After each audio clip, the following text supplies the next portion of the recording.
అవన్నీ కూడా ఐడెంటిఫై చేసే పనిలో అయితే ప్రభుత్వం ఉంది. కళ్యాణ్. రైట్ కృష్ణమో, thanks for the latest update. Big breaking చూస్తున్నాము. ఇటు సీఎం చంద్రబాబు నాయుడు రెస్పాండ్ అయ్యారు. ఆయన రాయవరం సమీపంలో ఉదయం 5:30 సమయంలో జరిగిన ఈ ప్రమాదం పైన ఇటు ముఖ్యమంత్రి చంద్రబాబు నాయుడు దిగ్భ్రాంతిని వ్యక్తపరిచారు. ఇటు టిప్పర్ ప్రైవేట్ ట్రావెల్స్ బస్సు ఢీకొన్న ఘటనలో ఇటు బస్సులో పలువురు ప్రయాణికులు సజీవ దహనం కావడం పైన ఆయన తీవ్ర విచారం వ్యక్తం చేశారు. అలాగే ఇటు ప్రమాదం పైన ముఖ్యమంత్రి అధికారులతో మాట్లాడారు. గాయపడిన వారందరికీ కూడా వైద్య సాయంపై ముఖ్యమంత్రి సమాచారం తెలుసుకున్నారు. అలాగే తెలంగాణ రాష్ట్రంలోని నిర్మల్ నుంచి ఇటు నెల్లూరుకి హరికృష్ణ ట్రావెల్స్కు చెందిన ఈ బస్సు వెళ్తున్నట్లు అధికారులు తెలిపారు. ప్రమాదంలో గాయపడిన మరో 20 మందిని తక్షణమే వివిధ ఆసుపత్రులకు తరలించి చికిత్స అందిస్తున్నామని ఇటు జిల్లా పోలీస్ అధికారులు ముఖ్యమంత్రికి వివరించారు. ఇటు మృతుల సంఖ్య పెరిగే అవకాశం ఉందన్న సమాచారం పైన ఇటు ముఖ్యమంత్రి ఆందోళన వ్యక్తం చేశారు. ప్రమాదానికి గల కారణాలపైన సమగ్ర విచారణ జరిపి నివేదిక సమర్పించాలని ఇటు అధికారులను ఆదేశించారు సీఎం చంద్రబాబు నాయుడు. ఒకసారి మనం విజువల్స్లో చూస్తే కనుక ఒక టర్నింగ్ ఇట్స్ రైట్ సైడ్ కింద బాక్స్లో మనం చూస్తున్నాము. రోడ్డు ఇలా నిటారుగా వెళ్ళిన తర్వాత కొంత స్ట్రైట్గా వెళ్ళిన తర్వాత ఒక్కసారిగా అది లెఫ్ట్కి టర్న్ అవుతుంది. మొత్తానికైతే ఆ టర్నింగ్లో ఇటు టిప్పర్ లారీ హై స్పీడ్లో ఉందా లేకపోతే ఆ ప్రైవేట్ ట్రావెల్స్ బస్ హై స్పీడ్లో ఉందా, మొత్తానికైతే హై స్పీడ్లో 2 వెహికల్స్ ఉన్నాయా అన్న కోణంలో పోలీసులు ఇన్వెస్టిగేషన్ చేస్తున్నారు. సో హై స్పీడ్లో వెళ్ళి డైరెక్ట్గా ఆ టిప్పర్ లారీకి సంబంధించిన డీజిల్ ట్యాంక్నే డైరెక్ట్గా ఈ బస్ గుద్దడంతో కొన్ని క్షణాల్లోనే కొన్ని సెకండ్స్లోనే ఆ మంటలు చెలరేగి ఆ బస్సు పూర్తిగా వ్యాపించాయి. ఇటు ముందు భాగంలో ఉన్న ఫ్రంట్ సైడ్కి సంబంధించిన ఆ డోర్స్ అన్ని కూడా జామ్ అయిపోవడంతో మొత్తానికైతే నిద్రలో ఉన్న ఆ వ్యక్తులందరూ దాదాపు 40 మంది ప్రయాణికులు ఉన్నారు. ఇటు హైదరాబాద్ నుంచి ఎక్కువ శాతం నెల్లూరుకు సంబంధించిన వ్యక్తులు వీళ్ళందరూ. ఇది తెల్లవారుజామున 5:30 ఆ సమయంలో ఈ ఘటన చోటు చేసుకుంది. ఒక టిప్పర్ లారీ మరి పర్మిషన్స్ ఉన్నాయా దానికి ఆ సమయంలో బయటికి రావడానికి, దానికి పర్మిషన్స్ లేవంటూ ఇటు ప్రస్తుతానికి గవర్నమెంట్కి సంబంధించిన రూల్స్ అయితే చెప్పుకొస్తున్నాయి. మరి టిప్పర్ లారీ యథేచ్ఛగా ఇలా ఇల్లీగల్గా వాళ్ళు కంకరని తీసుకొని ఇలా రోడ్డుపైకి రావడం వల్ల ఇలాంటి యాక్సిడెంట్లు జరిగినాయని మీరు భావిస్తున్నారా, లేకపోతే ఆ ప్రైవేట్ ట్రావెల్స్కి సంబంధించిన ఆ బస్సుని డ్రైవ్ చేస్తున్న ఆ డ్రైవర్ అతి వేగం వల్లే ఇది జరిగింది అనుకుంటున్నారా?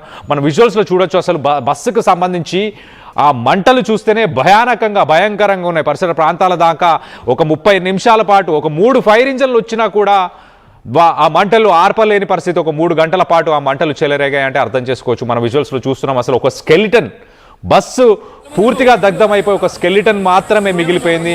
దాంట్లో ఉన్న ప్రయాణికుల పరిస్థితి కూడా అదే. దాంట్లో ఉన్న ప్రయాణికులు కూడా వారందరూ కూడా సజీవ దహనం అయిపోయారు. కొంతమంది అద్దాలు పగలగొట్టుకొని బయటికి వచ్చే ప్రయత్నం చేశారు. ముందు భాగంలో ఉన్న డోర్స్ ఎందుకు జామ్ అయినాయి, ఎగ్జిట్కి సంబంధించిన డోర్స్ అన్నీ కూడా కరెక్ట్గా ఇటు ప్రైవేట్ ట్రావెల్స్ వాళ్ళు మెయింటైన్ చేశారా లేదా మనం విజువల్స్లో చూస్తున్నాం. సజీవ దగ్ధమైపోయిన ఆ శవాల ఆ మృతదేహాలను కూడా మనం చూస్తున్నాము. ఒక రకంగా దాంట్లో మనం చూస్తే కనుక ఈ బస్సులో ఎగ్జిట్ డోర్స్ అన్నిటిని కూడా మెయింటైన్ చేయలేదా? మరో పక్కన మన విజువల్లో చూస్తున్నాము ఆ పైన స్లీపర్ కోచెస్లో ఇది ఏసీకి సంబంధించిన ఒక స్లీపర్ కోచ్ అని చెప్పాలి. ఈ స్లీపర్ కోచెస్ని మోడిఫై చేస్తున్నారు. సాధారణంగా ఒక బాడీని ఒక ఇంజన్ని మాత్రమే కొనుక్కొని వచ్చి దాని తర్వాత మోడిఫికేషన్స్ చేస్తున్నారు. అలాగే ఇతర రాష్ట్రాల నుంచి రిజిస్ట్రేషన్స్ చేసుకొని వస్తున్నారు. ఇటు నార్త్ ఈస్ట్ స్టేట్స్ నుంచి ట్యాక్సులని తప్పించుకోవడానికి రిజిస్ట్రేషన్స్ చేసుకొని తీసుకొచ్చి వాళ్ళ ఇష్టానుసారంగా మోడిఫికేషన్స్ చేసుకునే ప్రయత్నం ఈ మధ్యకాలంలో ప్రైవేట్ ట్రావెల్స్ చేస్తున్నాయి. సేఫ్టీ నార్మ్స్ ఎక్కడికి పోయాయి. ఇటు టిప్పర్ లారీస్ ఏ టైమైనా యథేచ్ఛగా రోడ్లపైకి రావడానికి కూడా ఒక మాఫియా రన్ అవుతుంది అన్నదానికి కూడా ఇది నిదర్శనం. అలాంటి మాఫియా వల్ల ఇవాళ దాదాపు 20 మంది ప్రజలు 20 మంది వాళ్ళ ప్రాణాలను కోల్పోవడం అదే కారణమా? సో దీనికి సంబంధించి మొత్తానికైతే ఇటు ప్రభుత్వాలు దీనిపైన చర్యలు తీసుకోవాలి. ఇటు టిప్పర్ మాఫియాకి కావచ్చు, ఇటు కంకర మాఫియాకి లేకపోతే క్వారీలో ఉన్న మాఫియాకి కావచ్చు, అలాగే ఇటు ప్రైవేట్ ట్రావెల్స్కి సంబంధించి కూడా సేఫ్టీ నార్మ్స్ ఉన్నాయా, దాంట్లో ఫైర్ ఎక్స్టింగ్విషర్స్ ఉన్నాయా?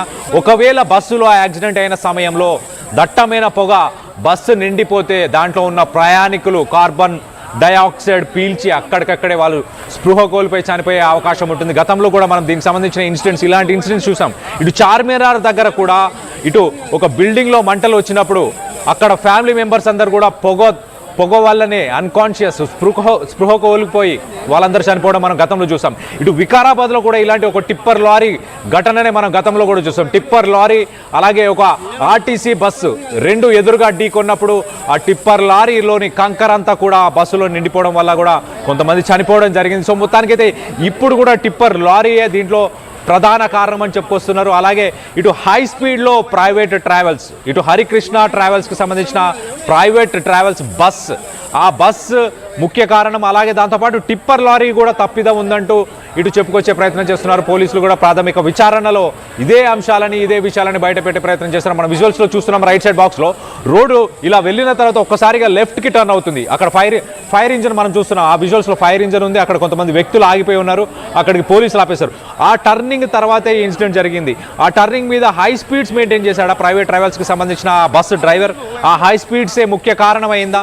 మొత్తానికైతే సామాన్య ప్రజలు, సాధారణ ప్రజలు ఎవరైతే వాళ్ళ ఇళ్లలోకి వెళ్ళాలని ఇటు ఆ బస్సు డ్రైవర్ సురక్షితంగా వాళ్ళ గ్రామాల్లో దింపుతారు అన్న ఉద్దేశంతో ఆ బస్సులో హాయిగా నిద్రపోతున్న సమయంలో ఆ నిద్రలోనే తిరిగి రాని లోకాలకి ఆ 20 మంది వెళ్ళిపోయారు. ఇంకా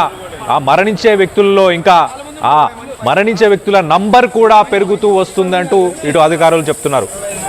మొత్తం మీద ఇంకొక 20 మందిని ఇటు మార్కాపురం పరిసర ప్రాంతాల్లో ఉన్న ప్రైవేట్ హాస్పిటల్స్కి వాళ్ళందరినీ కూడా చేరవేసినట్టు తెలుస్తుంది. కానీ బస్సు ఇన్సిడెంట్ జరిగిన తర్వాత కూడా ఒక హాఫ్ అన్ అవర్ దాకా కూడా ఇటు police, ambulance, security, fire engine కానీ వీళ్ళందరూ కూడా చేరుకోవడానికి ఒక హాఫ్ అన్ అవర్ టైం పట్టినట్టు తెలుస్తుంది. ఒక 30 నిమిషాలు టైం పట్టినట్టు తెలుస్తుంది. సో మొత్తం మీద ఒక భయానకమైన దుర్ఘటన అని చెప్పొచ్చు. ఒక డేంజరస్ ట్రాజడీ అని చెప్పొచ్చు. ప్రైవేట్ ట్రావెల్స్ బస్సులు ఈ మధ్య కాలంలో ఎక్కాలంటే 1-2 సార్లు ఆలోచించాల్సిన పరిస్థితి. ఎక్కువ శాతం మనందరికీ తెలుసు, ఇటు ఆంధ్రాలో ఎక్కువ శాతం ప్రైవేట్ ట్రావెల్స్ బస్సెసే ఎక్కువ శాతం నడుస్తుంటాయి. ఇటు తెలంగాణలో ప్రైవేట్ ట్రావెల్స్ బస్సు వాటి సంఖ్య కొంత తక్కువనే అని చెప్పుకోవచ్చు. ఇక్కడ ఆర్టీసీ ప్రధానంగా కీ రోల్